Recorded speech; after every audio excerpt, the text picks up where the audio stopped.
the Federation of Light. We are on the same mission. Good morning. I imagine you know I just finished a Zoom call with dear Joe, who is reflecting on and talking about where we are after my latest video, Blossom in the Raw. We've maybe only had 3 calls over the years, so it's not a regular thing. Joe helped me see that we are fine just as we are. You, in general, are there to clarify who we are and why we are here. Those who resonate with your messages stay and love you. Those who do not, do not. So be it. What do you all say? Good morning to you too, Blossom, Joe, and everyone. By everyone, we mean each and every wonderful soul who passes through to receive a lift, an enhancement, a connection to home. Some weeks you will feel more connected to us than others. Not necessarily because of what we have to say, but because of the energy you arrive with, and consequently, how we are received and tuned into by you. We have a mission, as do you. Yours is the same as ours, but from a completely different perspective. Therefore, your mission seems different from ours. We wish to encourage you to keep going, for we are not in the density that you must endure. We know the outcome of your mission. We recognize that there is nothing that can stop it. And yet, with all due respect to you earthlings, we say with a smile, the entire divine plan can sometimes become obscured by your hearts and minds, and that is when doubts enter and decide to stop for a picnic. Well said. And yet, lately we have been getting back on board very quickly. Exactly. Why? Because of the level of understanding of yourself and how all this works. I imagine this means the universal laws of love? Yes. Blossom. The ever-expanding soul, when in the flow, knows such joy. And yet, it can be so easily hindered by something so small that then expands upon itself, and before you know it, you slide down the snake, waiting for the dice to land you on the nearest ladder, and just like that, you climb up. Blossom. We know you desire to grow with us. The desire to give an extra push is present in your mind, but you don't know how and you wish it were us doing it, or that you had some hint from us on how to do it. Correct. Because I don't know. Has it never crossed your mind that if we felt the need to do it, we would? Not until now. I have always had the feeling that I was missing something. Or perhaps I needed to let you know that we need a bit more grit in our conversations. I don't mean to sound rude. I always feel the love you transmit, and it inspires and warms my heart. And by our calculations, it is so for many. You are concerned about the drop in views. Is that so? Yes. Not for ego. Rather for why are they dropping? Delight-filled lady. We have no such concern at all. We are not interested in counts. But wouldn't you prefer your message to reach more people? With the utmost respect, Blossom, you greatly underestimate how many souls receive our messages. You forget that some only read them on your site. You forget that a great many souls forward your written messages to many friends and groups. You forget that these messages are posted on a great many websites. We are more than excited not only about the ever-growing number of people participating in our conversations, but that they are adhering to the message and, as a result, literally changing their lives.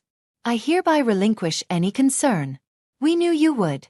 Now, let us encourage you further by saying that the light emitting from all of you at this time is brightening your planet to such a degree that imminent vibrational changes will occur that were not necessarily scheduled to be brought about so soon. That is truly. You mean profitable. Is that correct? Yes. Because profit need not be only financial. It is indeed profitable for all of humanity. Take this into your hearts with a real and deep knowing, of understanding, of realization. When we say you are brightening your world and raising the vibration, we mean it. That feat, due to each of you doing what you came to do, is no small task. It is remarkable. This achievement, which will continue to change your world, has not been and is not for the faint of heart.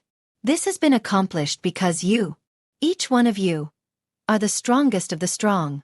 Now, as we tell you these words, as we repeat them again and again, can you feel the difference in your being that these words create? Can you nod and say, actually yes, I am the strongest of the strong, whereas for so long you have tried to believe it. Some may still be in that stage because they don't feel so strong right now. Others fully feel they know it as truth. Either way, each one of you is making the difference. The difference. Even by trying to fully share what we say, you are still making the difference. Otherwise you would not be reading or listening to these words. Take a deep breath and accept that you, as yourself, In your space. You just need to give gratitude and feel the knowing of how special you are. Were you not on your planet right now, it would not be changing as it is. It would not be emerging from the darkness. It would not be feeling pulled from the mire in which it has been chained for so long. You are making this all possible by understanding yourself. The change in you will continue to change. The greatness of your being alive on planet Earth at this time, will let you know that your achievements are in service to the all. The time will come when you no longer need answers to questions that don't really matter. The time will come when you know yourself so well that you delight in every moment of your day, where every breath you take feels fresh and exhilarating, because the vibration in which you reside will have altered its frequency to resonate with such things. Laughter will come so easily, so often. I must say I feel lucky as I find laughter so easily accessible. Many are not. Many could, but don't seem to know how. I see what you mean. Why? How come some people laugh a lot at the silliest things and others can't even muster a smile? We would say, Blossom, it is through many lifetimes of not getting yourself sorted. You mean not awakening? We mean not taking the opportunity to change things when it presents itself. Choosing to remain stuck in misery. It is a given that we attract what we think. But perhaps someone doesn't know about that? No one is more informed than another about life's opportunities. No one is favored. Blossom. Every soul has the same growth opportunities presented to them. They can choose to take them or leave them. Encourage people to laugh. It is one of life's great healers. Trust me. I try. And some seeds have fallen on stony ground, and then down the drain. As long as you are happy to receive us, we will be with you. I thought you meant happy to receive us and to stick to the plan? Correct. So there is one. Oh, indeed. Assuming I will become aware of such a plan when it is time to know it. Again, correct. I love you guys. In gratitude. In loving service. I am doing my best to get things right. Of this, dearest Blossom, we are fully aware. With deep gratitude to you also. In loving service to you also, and always. Discipline and courage. Face what you avoid every day. One of the biggest changes people want to make is some form of greater discipline. Maintaining habits, doing the tasks you've put off, being more focused when you work, dealing with all those things you've been avoiding. But how can we gain more discipline? Is there a discipline fairy, or is it just something we're born with, or can we actually increase it? I've found we can increase our discipline with training, and here I defined discipline as the ability to face the things we're avoiding. With training, we can face these things more easily, for longer, more often, and with increasingly difficult tasks. I also think of this as courage training, because what we're really training is our willingness to face the things we're resisting or are somehow afraid of. If we can train our discipline and courage, many things change in our life. We get better at tackling high-impact tasks that require focus. We start completing the harder items on our to-do lists and in our email inboxes. We move important projects forward. We maintain our habits better. In short, what many of us have wished for in our lives. How does this discipline and message from the angels? Self-acceptance is unconditional love, my dear friends. We love you so very much. Being human is not an imperfect condition. There are times when you feel brilliant, loving and wise, and times when you feel exhausted, frustrated, scared, or sad. No matter what you feel, you are no less love, no less light, and no less spirit in a body. Your experience changes and transforms often in your human journey, but your essence does not. When you learn to accept yourself as you are, you increase your vibrational frequency of love. Self-acceptance is like unconditional love. It is like saying to yourself, dear sweet soul, today you are brilliant. I love you. Let's celebrate. Or sometimes, dear sweet soul, today you are angry, frustrated and tired. I love you. We will get through this too. Let me comfort you. Those with children already know how to do this. You don't stop loving a child when you don't appreciate their behavior or words. You must remember who they truly are. Invariably, we in the heavens remember who you truly are. We do not judge you. You cannot do wrong in our eyes. We see your frustrations as deep desires for more love, sometimes when you feel you cannot find it. We see your sadness as a sense of loss when you do not yet know how to find that, or who you feel you are losing. We see your jealousy as unfulfilled desires when you have forgotten your power to create. Far from judging you for what you present on the surface, we see the love trying to emerge, because there is always love brewing deep within. When you can recognize this love in your heart, beneath the frustrations, fears, and tears, you begin to see yourself as your soul sees you. You can have compassion for yourself when you are feeling down. You can treat yourself with greater care when others do not. You can choose to acknowledge your true loving essence even when you cannot feel it in the moment.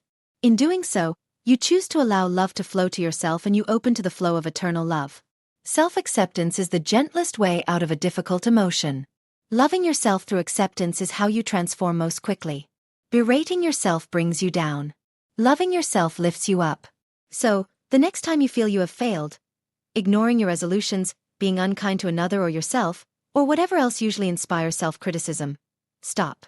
Ask yourself, if a friend came to me saying what I am saying to myself, how would I respond? Without a doubt, you would offer kindness, reassurance, and love. So, dear ones, be good friends to yourselves. Treat yourselves with loving kindness. The more you accept yourselves, the more easily you can accept others, although not necessarily agree with or appreciate them. And in learning to live and let live, you will become the change you wish to see. You will become the love that heals and soothes yourself and others. You will become the light that shines in the darkness. Remember that you are the lover you seek.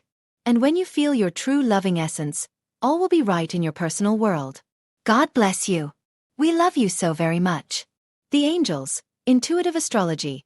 Saturn and Neptune in Aries 2026. From May to July 2025, Saturn and Neptune were close together in the sign of Aries for the first time in our lives. Looking back on that period, is there something that stood out to you? Did you feel a desire to change your dreams and goals? Did a challenge present itself that made you think in a new way? Did you feel a new sense of creative inspiration or, perhaps, feel the veil lift around something in your life?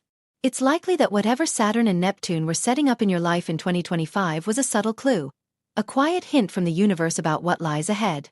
Now, in 2026, on February 20th, but really throughout the month, we will fully experience this rare conjunction of Saturn and Neptune. This alignment will bring a new energy into our lives. So let's delve into what we can expect and how we can make the most of it. Saturn and Neptune 2026. Saturn and Neptune meet every 36 years, and when they do, it's a kind of meeting of opposites. Saturn is about rules, boundaries, and restrictions. Saturn deals with the real world, the practical life we must navigate. Think bills, paying taxes, abiding by law and order, doing what society expects. This is Saturn's domain. Neptune, on the other hand, is about the dissolution of rules and boundaries. It allows us to perceive our oneness and connection with the all. Neptune is focused on the unseen, the intangible, and our sixth sense. It holds a deeply spiritual energy that can help us escape from daily routine and perceive something deeper, something beyond what we can see. When Saturn and Neptune come together, we receive a fusion of this energy. Saturn will ask us to be down to earth and concrete, but Neptune will ask us to have our head in the clouds. So, how does this manifest? There are several ways, but most likely Saturn helps us turn our Neptunian dreams into reality. Neptune brings creativity, inspiration, and spiritual ideas, and Saturn helps us turn those intangible ideas into tangible ones. Similarly, Neptune helps us bring more spirit, more connection, a deeper understanding of a higher power, helping us perceive the magic of our journey here on Earth. If it has been all work for us, Neptune helps bring some creative and spiritual connection into our lives. We can channel this energy by thinking about what we need or desire most right now. Do we need more creativity and spiritual connection, or do we need to take on more practical, concrete, down-to-earth responsibilities? If we have a dream, this could be the perfect time to turn it into reality. We only get to experience this alignment every 36 years, so use it to your advantage.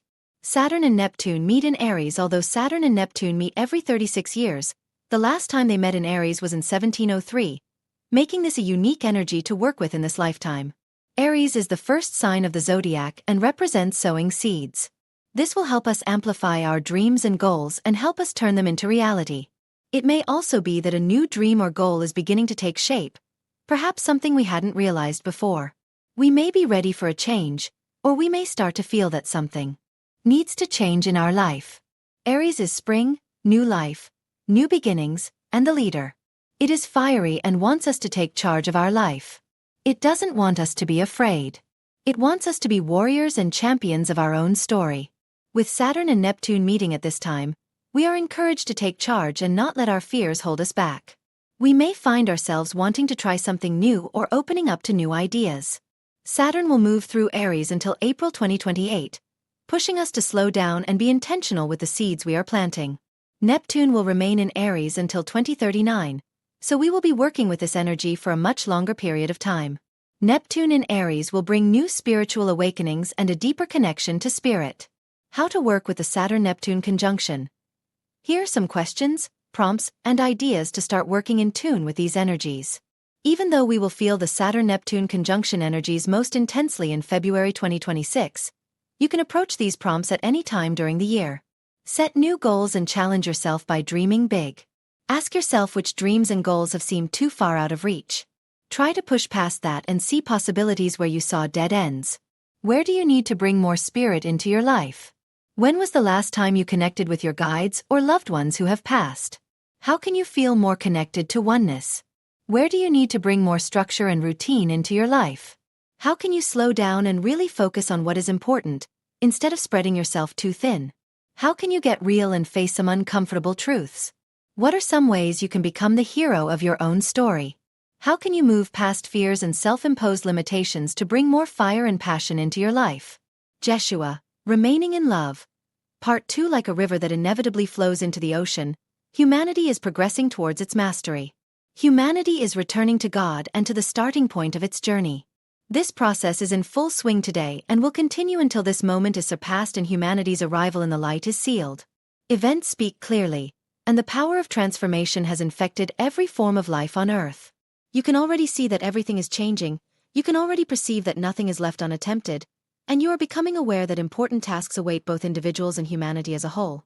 For individuals and for humanity as a whole, it is becoming increasingly difficult to stay away or separate from the light flowing from the central sun towards Earth. Soon all will be aware of ascension and the need for inner and outer transformation. Ignoring this fact will become increasingly difficult, as external events and inner insights point to something greater and can no longer be dismissed as mere snapshots. And yet there are people who are not aware of all this. People who live their days as if there were no tomorrow, people who act as if God were a ghost, people who exist without ever having lived, people who burden themselves with negative visions of the future instead of contributing positively to or aligning joyfully with humanity's bright future. We are speaking of those who block their own transformation and ignore their path of advancement. I tell you, these are the people who remain in the earthly game because they want to remain in the game. Their destiny is not yet fulfilled. There is still plenty for these people to see on the dense plane of existence, much to experience and much that has not yet been lived. Their earthly journey is not yet over and their cycle of death and rebirth is still incomplete, so they can only witness the great transformation of this earth as spectators, not as active participants. In this way, the separation of people and the separation of worlds occurs. Some yearn for the Creator and lean towards the light, while others immerse themselves in the world of oblivion and, full of curiosity, embark on new adventures, in joy and sorrow, in happiness and misfortune. Do not worry for even a moment, for these people are cared for just as you are, completing your cycle of incarnations on earth. In this way, the destiny of all is fulfilled, for God has prepared many dwellings. The desire for home awakens. However, your curiosity for new adventures on this dense earth has waned, and at the same time, your desire for home has reawakened.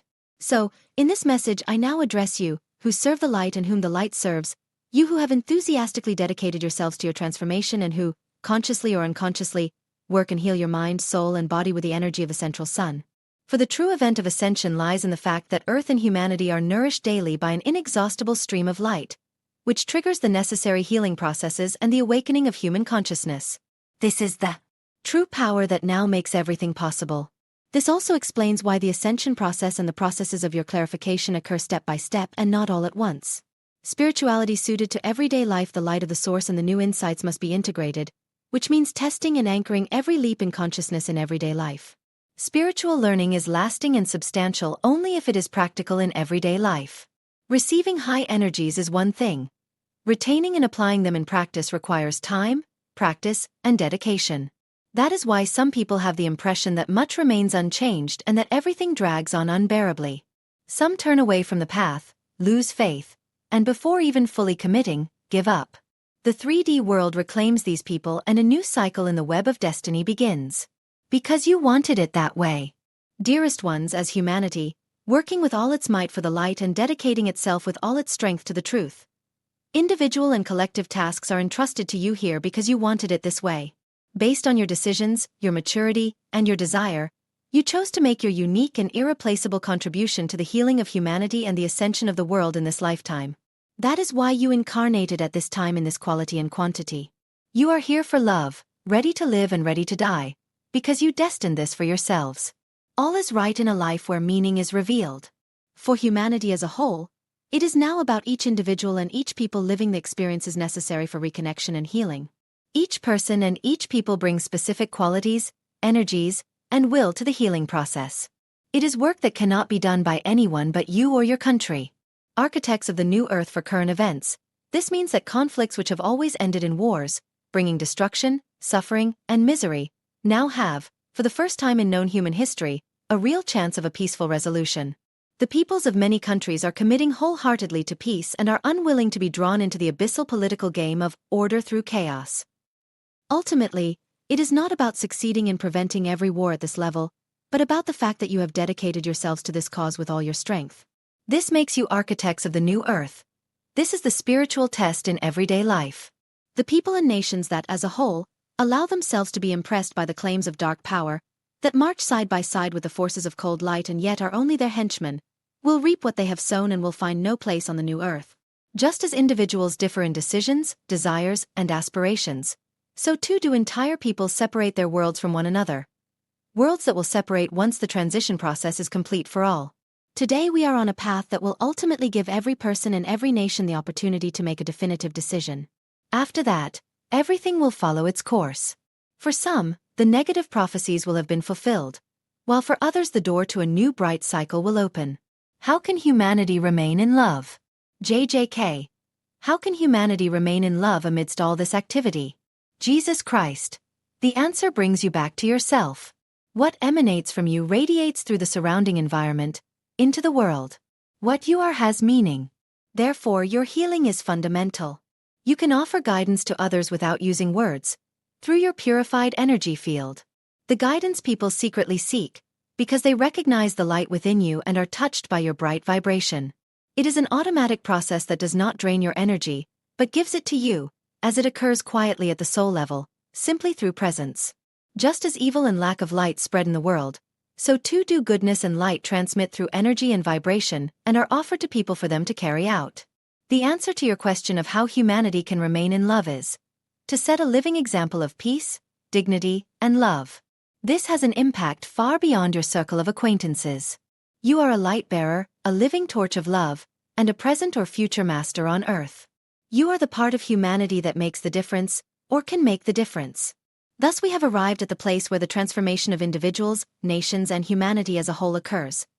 Within you. If you are aware of this power of yours, then everything changes and you will quickly climb the steps of knowledge. It is happening that more and more people are able to see the one in the all and the all in the one. Everything is interconnected and therefore everything influences everything else. People are beginning to shape their own lives and take control of their own destiny. The signs of the times indicate that the transformation efforts of recent years are bearing fruit and that the hearts of affected people are healing and becoming healthier. Chain reaction of awakening. It is happening that more and more people feel connected to the all and no longer perceive themselves as separate. Neither God nor humanity are strangers, but rather part of oneself, part of one's own divinity, sprung from the one source. In this way, energy and power, love and light are supplied by each awakened individual to humanity as a whole, which is still outside of this perception, to the point where the chain reaction of awakening is triggered. And we are very close to it. Therefore, more and more people receive this energy directly from the central sun or through encounters with healed people, connecting with this healing flow and finding the way out of the labyrinth of time. JJK. When I look at the world, I often perceive the exact opposite. Is it due to my perception or are there other reasons? Light and shadow. Jesus Christ. Your consciousness is calibrated to different levels. It depends on where you are tuning in at the moment, or where you are tuned in, that we can channel messages like this and bring them to people. The answer to your question is, light and shadow coexist side by side, and the choice of which door to open is a matter of choice. The fact is that more and more people are intuitively avoiding the door that leads to ruin. Even if it often seems like things are going the opposite way, the real inner processes are happening in people's hearts and their effects are not immediately visible. Turning away from war. What is clearly evident, however, is that the European peoples, despite the strong influence of those who speak of war and live it, are increasingly turning away from war. A great number of people are orienting themselves towards peace. And even though some politicians, ignorant of the future, advocate for war, the people are not behaving as expected. Many things have changed because people have changed inwardly. What is still lacking is for people to overcome their passive victim mentality and adopt an active, creative attitude. This is the next step in their development, and more people are moving in this direction. Remaining in love and dedicating oneself to God, something that in the Dark Ages was reserved for mystics, is now possible for all. Because the Dark Age is over, even if it now seeks to spread over humanity again like a light-absorbing grid. It is over, because this cycle is finished and one cannot go back. To keep yourself and humanity in love, to persevere in the process of becoming conscious, to provide light and inspire with bright thoughts, this power now emanates from healed and clarified people. A contagious vibration, which invites imitation and accelerates healing. Through your divine consciousness you are the I Am, you are all one and you are divine. The following I Am affirmation still addresses your consciousness to Earth. The I Am affirmation I, state your name here. I am the light of the world. I am the truth and the life. I am the living torch of love. I am in God and God is in me. I am the divine consciousness on earth. Suraja Om Isthar Om beloved. What is the meaning of life? The realization of God at all levels of being. What is the meaning of this world? To give you and your unlimited consciousness, which knows no death, the experience of finiteness. And God? God watches people as parents watch their children, who lose themselves in play and at the same time grow up. With infinite love, Jesus Christ, 5D Arcturian Council. Preparing the body temple for the great change. The waves of transformation now moving through your planetary field are not just energetic, they are physical. Your Earth is undergoing a realignment. The poles are adjusting. Solar codes are intensifying. The atmosphere is stirring with unusual patterns. And so too must your body, the sacred vehicle through which your consciousness expresses, begin to tune itself. We speak now with gentleness, but with clarity. Your physical form was never designed to sustain the density you have normalized. Heavy, processed, karma-laden foods, such as animal flesh and refined substances, anchor you to the past. They bind your body to ancestral imprints and cloud the clarity of your emotional field. You cannot carry both the old and the new. One must be released. Your system asks for simplicity. It asks for vitality, not volume. You need far less food than you think, but it must be light-rich. Choose clean, environmentally respectful, suffering-free protein sources. Choose living foods, fresh plants, seeds, roots, sprouts, which offer information, not just fuel. Reduce excess sugars and carbohydrates, as they increase emotional turbulence and distort your energetic rhythm. Let your meals become prayers. Let each ingredient support your growth. This is not a time of discipline to punish, but of precision to evolve. There is no need to restrict, but rather, think of this as a refining. Your emotions will release more fluidly, your sleep will become deeper, and your perception will sharpen when your body is no longer weighed down by frequencies of stagnation or guilt. This clarity will allow you to perceive the subtle changes around and within you, rather than being swept up in collective confusion. Let your body become translucent, not invisible, but luminous. Simple, clean, grateful, tuned. You are invited to step forward into embodied light. Your body knows how. Listen. We walk with you, the 5D Arcturian Council.